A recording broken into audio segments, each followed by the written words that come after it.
Hi friends, welcome to சமையல். எல்லோரும் எப்படி இருக்கீங்க? இன்றைக்கி நம்ம சேனலில் டிஃப்ரெண்ட்டான ஒரு ஸ்நாக் ரெசிபி தாங்க பார்க்க போகிறோம். ரொம்பவும் ஈஸியாக, டேஸ்டியாக, க்ரன்ச்சியாக இருக்கக்கூடிய இந்த ஸ்நாக் ரெசிபியை எப்படி செய்கிறது வாங்க பார்க்கலாம். நீங்கள் நம்ம சேனலை சப்ஸ்கிரைப் பண்ணுன்னா சப்ஸ்கிரைப் பண்ணிக்கோங்க. லைக் பண்ணுங்கள், ஷேர் பண்ணுங்கள், கமெண்ட் பண்ணுங்கள். ஃபஸ்ட் இந்த ரெசிபி செய்கிறதுக்கு ஒரு மிக்சிங் பவுலில் 1 கப் அளவுக்கு இட்லி மாவு எடுத்திருக்கேன்.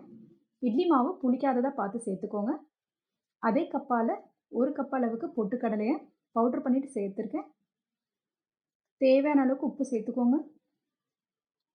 1 டீஸ்பூன் மிளகாய்த்தூள், 1 டீஸ்பூன் ஜீரகம், 1 டீஸ்பூன் ஓமத்தை கையில் இந்த மாதிரி க்ரஷ் பண்ணிவிட்டு சேர்த்துக்கோங்க.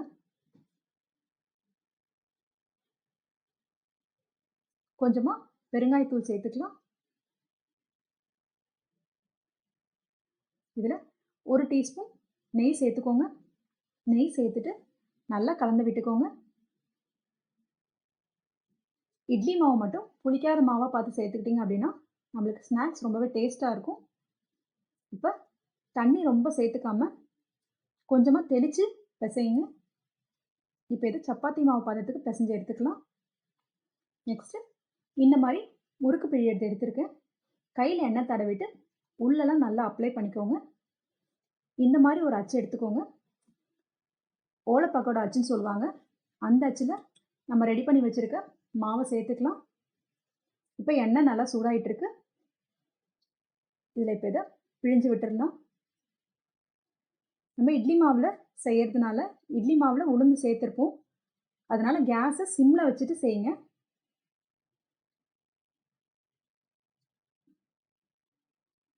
இப்போ இதை 2லேருந்து 3 நிமிஷம் நல்லா பொரியட்டும்.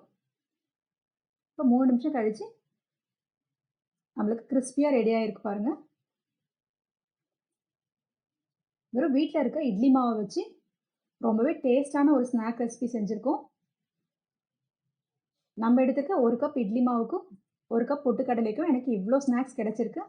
பாருங்கள் எவ்வளோ கிறிஸ்பியாக இருக்குது. நீங்களும் கண்டிப்பாக ட்ரை பண்ணி பார்த்துட்டு கமெண்ட் பண்ணுங்கள். தேங்க்ஸ் ஃபார் வாட்சிங்.